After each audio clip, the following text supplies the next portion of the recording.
Welcome to the How to Be Awesome at Your Job podcast, the show where brilliant professionals share how to sharpen the universal skills required to flourish at work. Enjoy more career fun, wins, meaning, and money with your host, Pete Makaitis.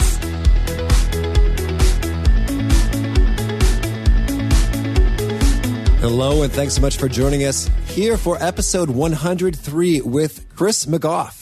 Chris goes deep and talks about these universal patterns that show up in human behavior, and we talk integrity, and it really gets you thinking about what makes groups function well and not so well. So you're going to learn, 1, approaches to building powerful alliances, 2, what the word integrity truly means and how to solidify it in your team, and 3, fatal patterns to watch out for in the workplace that can lead to failure. So if you want to check out the show notes, the transcript, the links to items that we talk about here, you can find that over at awesomeatyourjob.com/ep103. And while you're at awesomeatyourjob.com, I'd encourage you to take a look around. We've got the 10 Days to Winning at Work free email course, Gold Nugget email summaries from each of the guests so you can get the gist of their takeaway recommendations faster, and a whole lot more from my training programs to little treats here and there. So check that out, awesomeatyourjob.com, while investigating the links and show notes at awesomeatyourjob.com/ep103, which has the skinny on Chris. Here's some more info about Chris. Chris McGoff is the founder of The Clearing Inc., where he guides organizations to tackle their most complex and high-stakes problems. Using his book, The Primes, How Any Group Can Solve Any Problem, McGoff gives leaders clarity to see the resources they already have available. He's a business leader and consultant with over 30 years of experience helping leaders achieve their desired outcomes during the most uncertain times. From mergers and acquisitions to change in leadership, McGoff is passionate about serving the needs of enterprises across the globe. Here's Chris. Chris, thanks so much for joining us here on the How to Be Awesome at Your Job podcast. It's great to be here, Pete. Well, now, I was really enjoying reading some of your stuff all over the place, and you use the phrase universal pattern a lot. So I think it might be great if we just get that defined, first of all, so that we'll know clearly what we're talking about as we chat through the rest of this. Great. Well, let's start with the word pattern. Sure. You know, a pattern, once you understand a pattern, you can predict what's coming next. That's pretty much the benefit of a pattern. Universal means anywhere in the world, anytime in the world. So these are patterns that appear anywhere in the world, anytime in the world, with respect to group behavior. Okay. Intriguing. So now in your book, The Primes, How Any Group Can Solve Any Problem, you talk about a few different sets or categories of universal patterns, which I'd love to dig into kind of each of them in turn, but maybe just to chum the waters or get some excitement going. Could you maybe give us an example of one universal pattern and bring it to life by telling a story of how maybe working with your extensive client list, that's very impressive, or somewhere they kind of internalized and articulated and became aware of a universal pattern and it just changed everything? Well, I think the easiest one, and I think the one that we surfaced the earliest, was big hat, little hat. All right. Big hat, little hat is just this conflict, this dilemma that happens when you're part of a unit. Say you're in a department in a company. So you have a department that you identify with, but you also, and that's your small hat, but you also identify with the company itself. When I worked at IBM, I was in Department 412. I worked at IBM. So my big hat was the corporation. My small hat was the department I work in. Big hat, little hat shows up in, the state of Pennsylvania versus the United States. It's a very old intractable dilemma called good for the part, good for the whole. And the question comes to when it collides, when something good for the part is not necessarily good for the whole, or something that we're going to do is very good for the whole, but not necessarily good for the part. So when you're in a meeting and you're in a big hat meeting, you're going to plan a strategy for the company or some kind of vision, or you're going to take some bold action at the corporate level. Some of the time you're thinking, wouldn't that be great for the company? But then it's very natural for some of the time to be thinking, what does this mean to me? Or what does this mean to my department? Absolutely. It's a difficulty to manage, not a problem to solve. Big hat, little hat is a constant dilemma. And it was written about thousands of years ago. It will be written about 1,000 years in the future. And that dilemma manifests itself everywhere on earth. Big hat, little hat. Okay, so having laid out that's a principle, sure, I could see that does apply just about everywhere in all kinds of places and times and people. So are there any sorts of, I guess, prescriptions or pro tips or kind of ways you've seen that universal principle get considered well, such that there was an excellent outcome from it? Well, I'll give you two examples. The first thing to do is to discern it, to let everybody know if you're in one of these kind of bigger hat things like budgeting. Company budgeting is usually a big hat thing. Let everybody know that they're going to be switching back and forth from the company perspective to the individual perspective or department perspective, that it's natural and it's going to happen. Everybody says, oh, let's keep the big hat on. Let's keep the big hat on. That's not actually the way it works. You're going to wear those two hats and they're going to flip very quickly in your mind.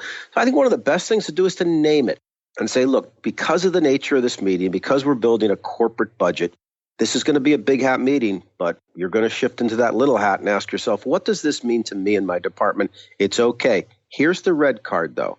If you start advocating from a small hat perspective and, what you're advocating clearly is not in service of the big hat, we're going to have to give you a yellow card or a red card on that.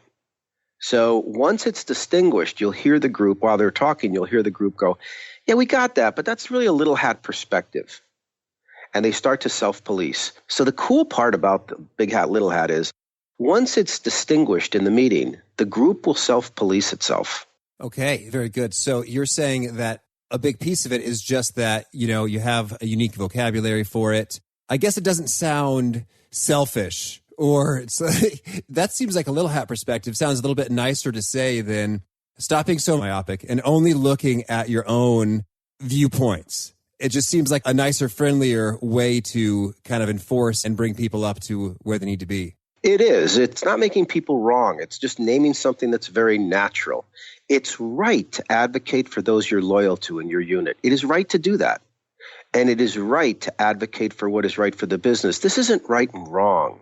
These are two rights colliding. Okay, understood. And so that's pretty cool. So maybe could you then share a bit of a story then in terms of how you saw some folks, they got their arms around some, distinctions or universal principle language, and they saw a cool transformation come about from it? I'm working a little bit out there in the Silicon Valley, and these are high-speed, well-capitalized businesses. And I'm reminded of one very recently where this big hat, little hat thing was really getting in the way. The company set out with one idea of what it was going to be and do. But while they were being and doing it, the world changed. New developments happened that they didn't see. Specifically, the technology they were building became a commodity right while they were building it. And so they had to then embrace the fact that, the thing that they identified with, the thing they were building, was now available for free everywhere. There was still something to do with that commodity, something special they could do. But the engineering team was hanging on to, but we can do it better. We can do it better. And the hardware engineering team. Mm-hmm. But the software engineering team and the rest of the company was saying, that incremental improvement is not going to make that much of a difference in the market. It was kind of going on and on and on. And we got called in and we saw that big hat, little hat dilemma. We sat down with the engineers and we said, look, you have to understand something. Engineering is what you do. It's not who you are. We can let go of this aspect of the company. It doesn't mean you have to be taken out of this company. The small hat perspective you're having just doesn't have any longevity in this company based on what happened in the market. And I remember sitting there and the team going, but this is our identity. We are hardware. It's our fingerprint. I was like, the world showed up. The world happened. And the little hat arguing for it right now is burning time with the group, and it's not going to work out. So, now when you advocate for it, instead of a yellow card, it's going to be a red card. Judo the whole thing. Just choose to go where we're going with this company. And it took a little while, and these people were wonderful people. And they let go of that. And thank heavens we did, because the price on that technology and the function, the price came crashing down. The functionality went flying up, all available basically in the open market for free. I mean, it was really free. So I think if they didn't do that and we didn't move as fast as we did away from that particular aspect of the business, I think it would have been very detrimental to that company. And right now, that company is thriving. It really judoed that change in the marketplace. It said, look, it happened. Now what? Let's persist variously. And I think they're doing really well with it. And we learned a lot about that. And that big hat, little hat is really instantiated in their vocabulary now, because that world they're working in is changing at lightning speed. And if you get too attached to anything, the conversations are really going to slow that business down. I'm real proud of how that worked out for them. Well, that's cool. Thank you for sharing. Yes, I got you. And that's interesting how there was sort of a personal hang up there in terms of identity or worth or value is like this thing that I'm working on and what could be, but then you shift gears a bit. So understood. Thank you. Now, I'd love that you kind of broke out in your book, The Primes, a few different categories of universal patterns. And so I'd love it if you could maybe share a universal pattern or two, maybe one that's among the most powerful or overlooked, inside each of these categories. So one of them was for leading during uncertain times. What's the universal principle that we should be aware of? I wrote that. And when I was looking at the history, people always think it's uncertain times. I draw a lot from the philosophers. I want to make sure that everything that we talk about has been talked about a long time ago. So we have to source all of this stuff in ancient scriptures and ancient writings because we don't believe in new things. We don't want to drop another business book that's the flavor of the day. So when I was doing the research, I was learning that everybody thought it was uncertain times. I mean, can you imagine as the Roman Empire went around the Mediterranean, what it must have been like for those countries? Yeah. And that's where I draw a lot of this from. So uncertain times is a constant. But I think, as simple as leading is, the prime leading, there's so many books on leadership and on leading. But when we boiled it down, not the noun leadership or leading, the verb leading is what I want to really focus on. And this sets people so free. There's 4 responsibilities when you're leading, and anybody can lead. Set direction, align the resources, inspire the action, and be responsible for the results. Okay. It boils down to that. If you look at all throughout history, the act of leading is to set the direction. Now that shows up as vision, strategy, intent. There's books on that, but set direction. Align the resources. That means allocate people and money to activities that allow the direction to be realized. Inspire the action is when you enroll people and you get them to give up on what they were thinking and doing to be committed to a new way, a new place, and to do new things. Inspire that action. And finally, hold yourself responsible for the results. I can't tell you how much clarity that simple prime brings as we go to develop an intention for a company in an uncertain market. Yes. Well, it is nice and comprehensive there as I'm thinking about, yes, when you're leading, those are the things that you're doing. I'd love to maybe zero in on the inspire the action piece for just a moment. So I'm thinking that one way you can inspire new action is like, well, this is your job and these are your incentives and this is how you're paid for tackling that thing. What are some other sort of key ways that you've observed leaders throughout the centuries enact to be sort of extra inspirational or get that inspired action flowing sort of beyond just, carrot, sticks, money? Right. And it turns out that the 4th category that we're going to talk about is much more powerful. It's this idea of enrolling. Enrolling. That sounds like a familiar term. Tell us more. The question we have to confront people who are leading is, does your vision elevate people in degree and excellence and respect? And does it inspire them to act boldly, to act very boldly, to dare noble and mighty things? Enrollment is fascinating. And it usually is a function, I hope this isn't too jargony, but it's usually a function of context. So when a leader comes in front of a group of people. And at the end of that presentation and at the end of that time that that leader is with these people, the people are just excited and they're willing to work unreasonably to achieve this idea. But it's usually not about their company. When we see leaders truly enroll people, they usually start with the biggest context. Let me give you an example. Say a leader is in a tech company. Say they're in a drone company. I'm drawing from a real example here. Mm-hmm. And they stand in front and talk about the future of drones and the future of the technology. It's really a yawn, quite frankly. Or even if they talk about the future of their company. But when they come out into the group and they say, it's wrong that blind people don't have the freedom to go wherever they want and to get whatever they want. It's wrong that people have to climb up on roofs to inspect hail damage and that insurance companies hold tens of thousands of people in jobs that make them dangle on the tops of buildings. It's not right that people have to go down into acid-filled tunnels to inspect things. We see a world, there's the key enrollment. We see a world where machines in the water and in the air are taking care of, they're our eyes, and they're taking care of very hazardous observation, the tops of cell phone towers. And that's allowing people to live in a less risky kind of orientation with their work. And this leader just went on and talked about this world they were seeing.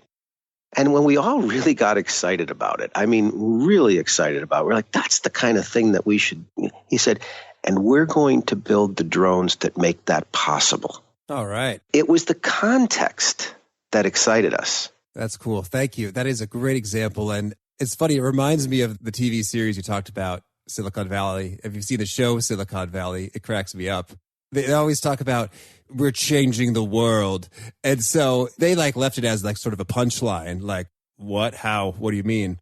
But I love what you've done there is you really filled in some of the blanks and the gaps. So it's clear how, we are changing the world for these kinds of people in these kinds of jobs. And this is what's possible when we kind of go to work and make that happen. So understood. That's really cool. Thank you. And you're right. It's for these kind of people in these kind of jobs. But it turns out that there's tens of thousands of people, I know it sounds, that are climbing up on roofs to inspect hail damage. And drones do that brilliantly.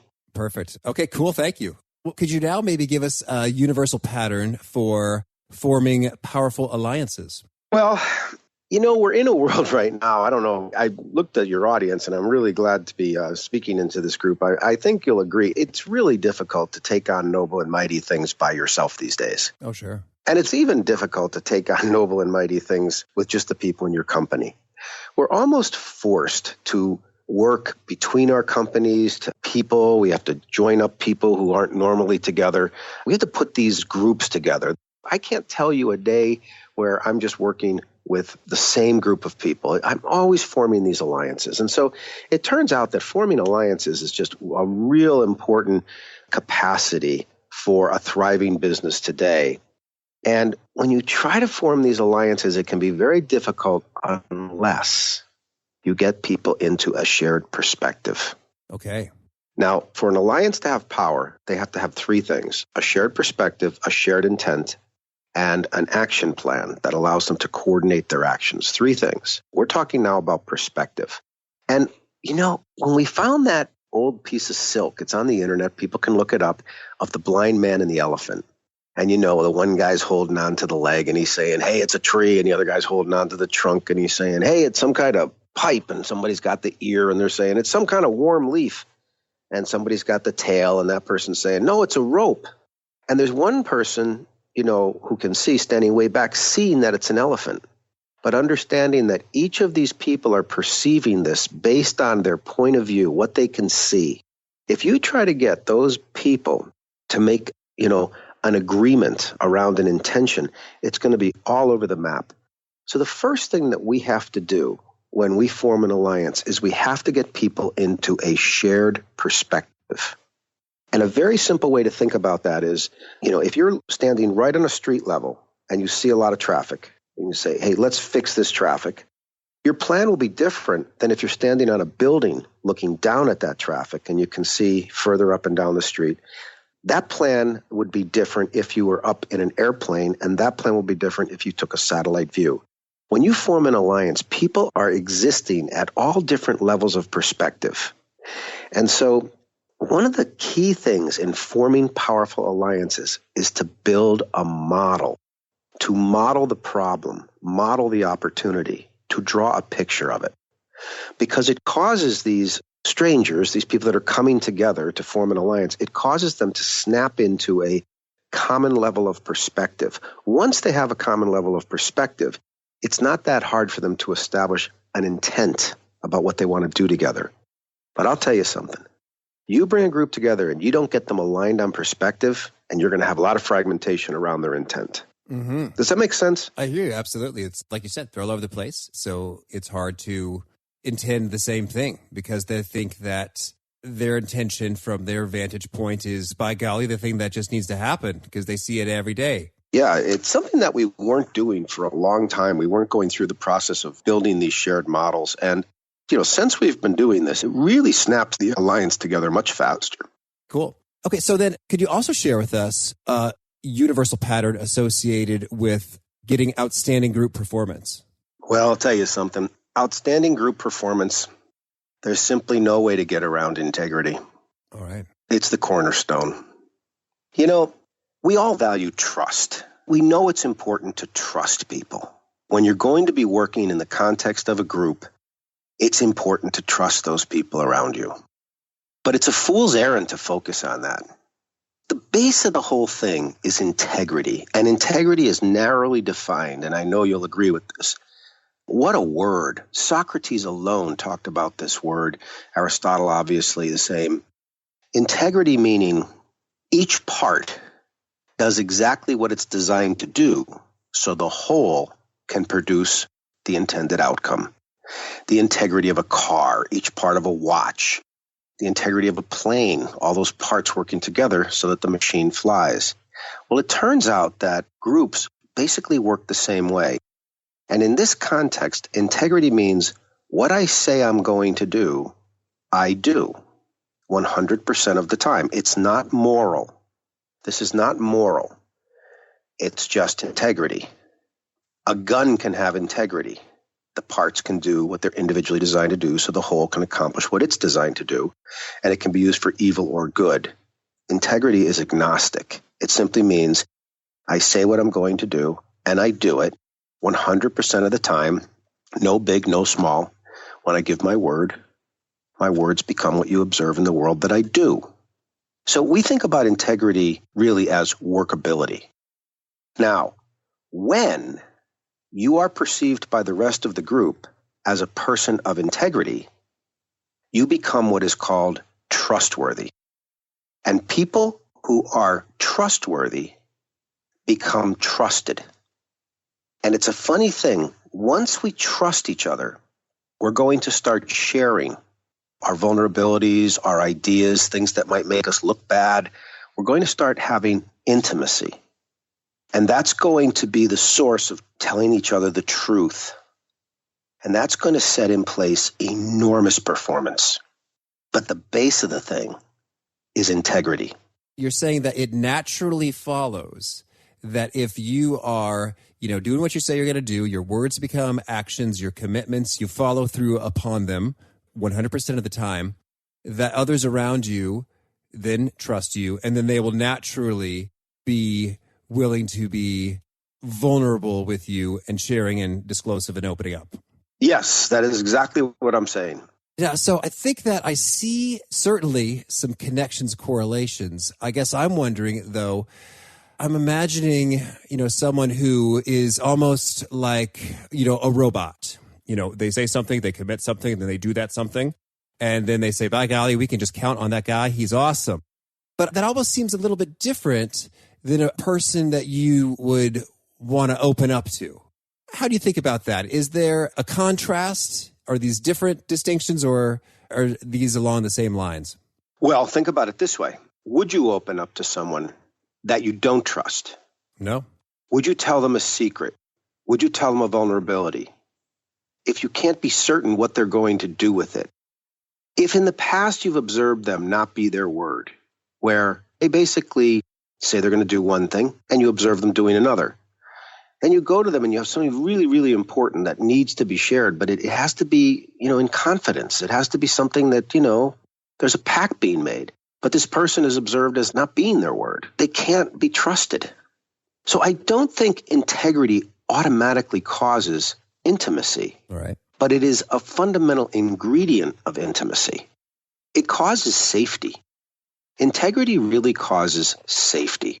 When you're around people who really honor their word as their life, and they say, okay, listen, I'll get this report to you tomorrow, and you just know that report is coming the next day, it doesn't necessarily make it that you're going to definitely buy from them. But I'll tell you something. You get a salesperson and they say, oh, I'll send you that thing tomorrow, and it doesn't come that next day, a lot of red flags go up.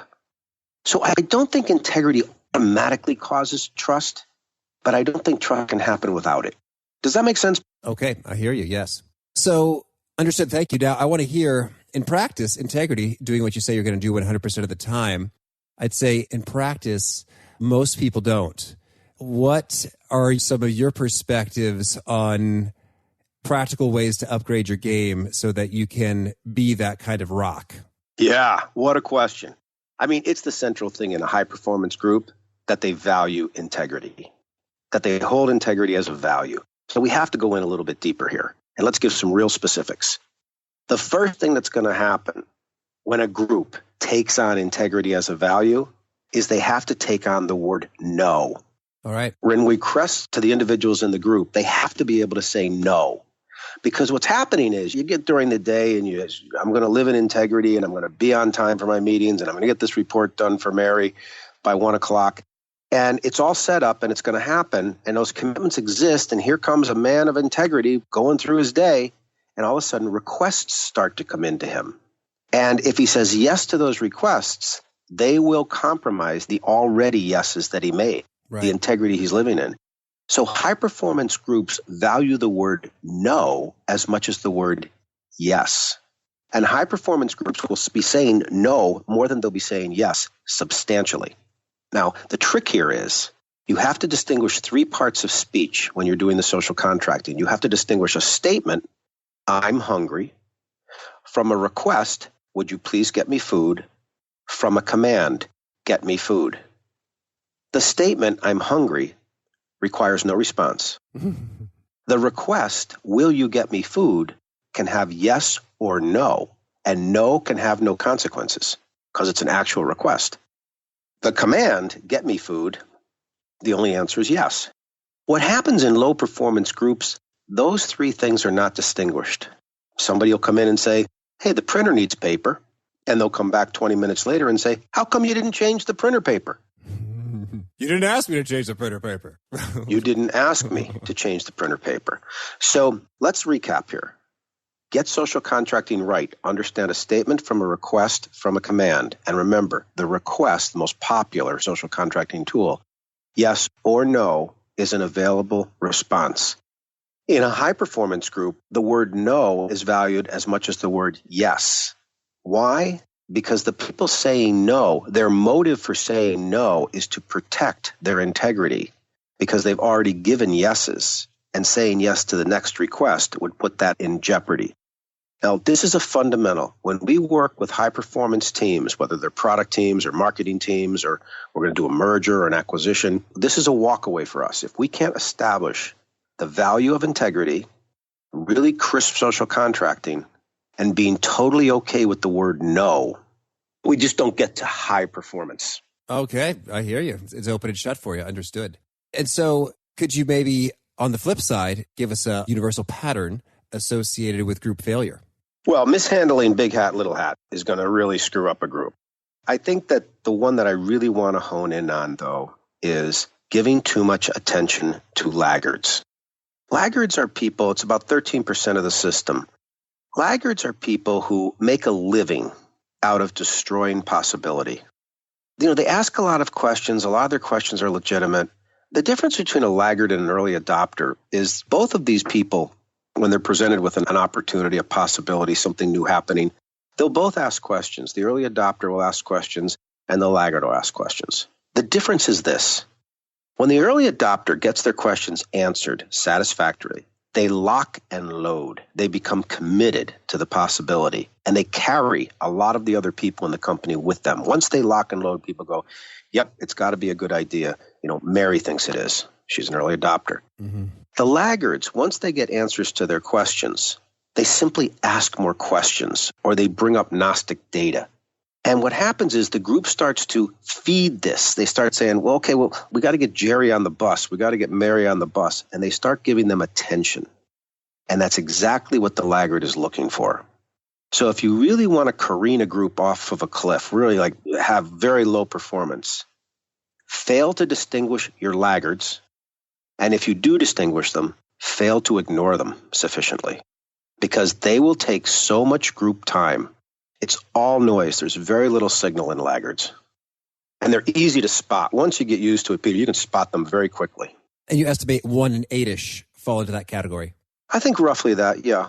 Jeffrey Moore wrote Crossing the Chasm, and he looked at some research. There's quite a bit of research in this area. If you have 10 people in the room, one of them is probably going to be having deep laggard behavior.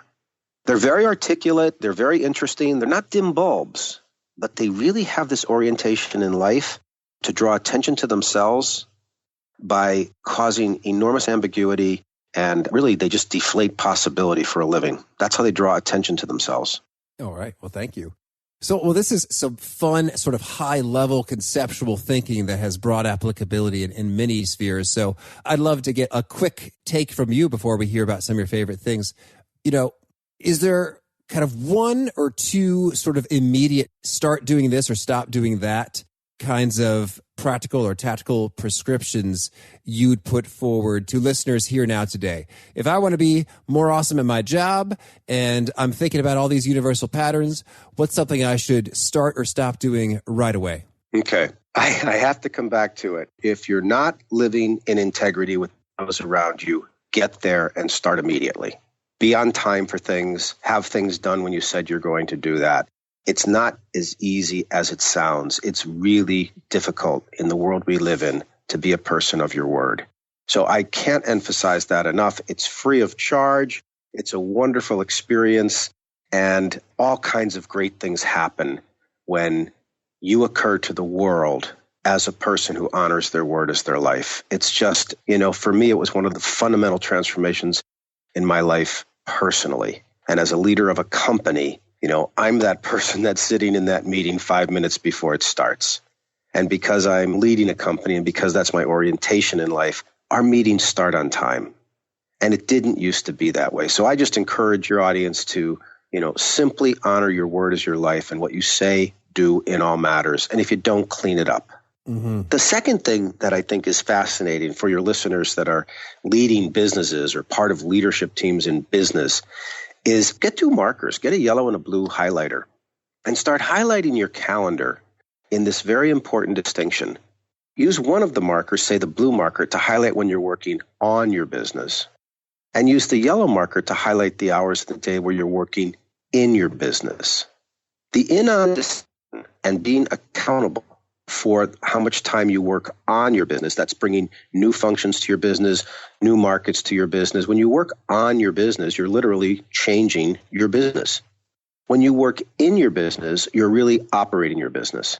And in today's market, the business itself is demanding a certain percentage of your time on and a certain percentage in. I'll tell you, when we hit that unexpected market development, we went all on the business. We had a serious conversation over a serious length of time. What are we going to do? And now that we have the company, flattened out more, it's in an operational mode. We're spending most of our time in the business, actually doing what we said we were going to do. So the in-on distinction and being accountable, it's not right and wrong. At any point in time, especially from the leadership team, your business is crying out for a certain amount of on activity and a certain amount of inactivity. Learn to see the difference and ask yourself, am I appropriately working these ratios? Oh, that's great. Thank you. All right. Well, so now if you could share with us a favorite quote, something you find inspiring.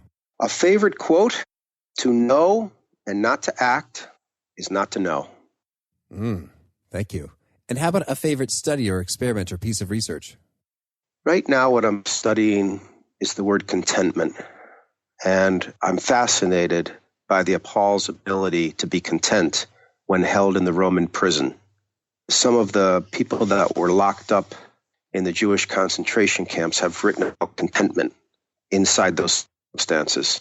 And I'm really fascinated right now about being content, independent of anything that's going on around you. And I've been traveling in a developing world where people have so few possessions, and I'm captivated by their contentment. So that's just something I want to take a really strong look at for myself, for the leaders that I'm working with, is this concept that you can be powerful while content. Cool. Thank you. And how about a favorite book? Well, I'm kind of one-dimensional in that area. I just came back from a great trip to Israel. And, when you look at the Isaiah 56 on, something that's 400 BC, I'm still completely amazed by the truths that are inside the Bible. I don't think I'll ever be finished with that being my favorite book. Awesome. Thank you. And how about a favorite tool or product or something you use often that's really handy? Well, this Christmas, we're having a lot of fun with this Amazon Dot and just really beginning to make our house respond to verbal cues. I had enough trouble getting to the touch screen, and now I'm in this house here. I have a lot of technical young people around me, and they've got lights coming on when I say, and I guess I can order things now just by talking. And so the use of the voice to command computers to do practical things, I think it's going to be a very, very big next development. I can literally look at this thing and I can call its name and ask it to, bring me a product from Amazon. And I didn't think that was going to be a big deal until I found out that just that lack of going to it, lack of touching it, just talking to it, I'm using it a lot. And I don't know where that's going to end. So that's just something we're having fun with right now.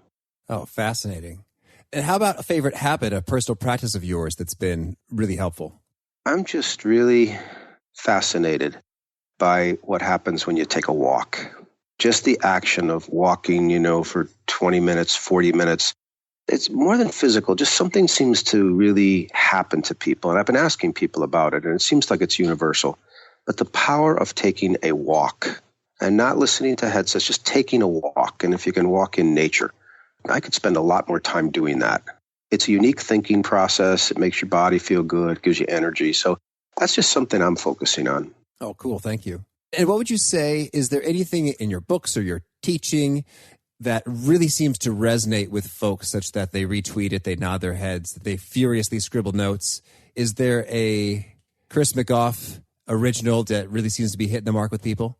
Nothing I have is original, Peter. I wish it was. Everything I have, I copied. I didn't invent anything. I'm an archaeologist. I find the truths that work over time. I dust them off, and I try to make them pure signal into the world. I don't have anything original.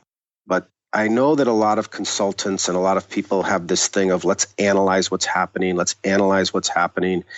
I ask my clients, why don't we give up coming from something's wrong? Why don't we just give up something's wrong? Why don't we take on what is possible here? So in all matters, as we pursue the future of this company, we are constantly going to be asking, especially when we're surprised by the marketplace, what is now possible? Versus, what was wrong with our plan? What's wrong? We're in trouble. Yeah, maybe, but what's possible? So what it really boils down to me when you're leading in uncertain times is just make a habit out of being possibility. Oh, thank you.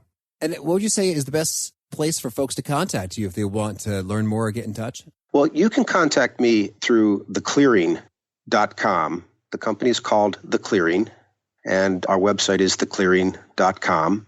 And that's the easiest way to get a hold of us. And you can also reach me at chris.mcgoff@theclearing.com. And I'd love to hear from your listeners. Oh, yes. Well, thank you. We appreciate that access. That's awesome. And is there a final challenge or call to action you'd issue forth to those seeking to be more awesome at their jobs? Here, starting immediately upon leaving this podcast, listen for when you're giving your word. That's the first step. Listen to yourself when you're giving your word. Excellent. Thank you. Well, Chris, it's been a real treat. Thank you. And I wish you and the Clearing and everyone that you're working with tons of luck. This has been a treat. Peter, I want to thank you for the time. I very much enjoyed it, and I hope we get to do more of this. Could you imagine a world in which you and your team did exactly what you said you were going to do 100% of the time? That's liberating. Maybe some of you are in those teams right now. That's so cool. Maybe we should interview you on the show. Shoot me a note, pete@awesomeatyourjob.com. That's great. And again, if you want to check out the show notes, the transcripts, or the links to stuff that we talked about here, that's over at awesomeatyourjob.com/ep103. I encourage you, if you haven't already, punch the subscribe button so you will be sure to hear from folks like our next guest, R. Michael Anderson. He's got some practical perspective on taking a hard look at some of the beliefs we have deep down and challenging them and making them work for us in good, uplifting, powerful ways instead of limiting kinds of ways. So, hope to catch you then. Peace. Thanks for joining us for today's episode. To get the most out of this conversation, visit awesomeatyourjob.com to find today's show notes, transcript, and infographic summary cheat sheet. For more entertaining professional skill sharpening, be sure to subscribe to catch the next episode of How to Be Awesome at Your Job.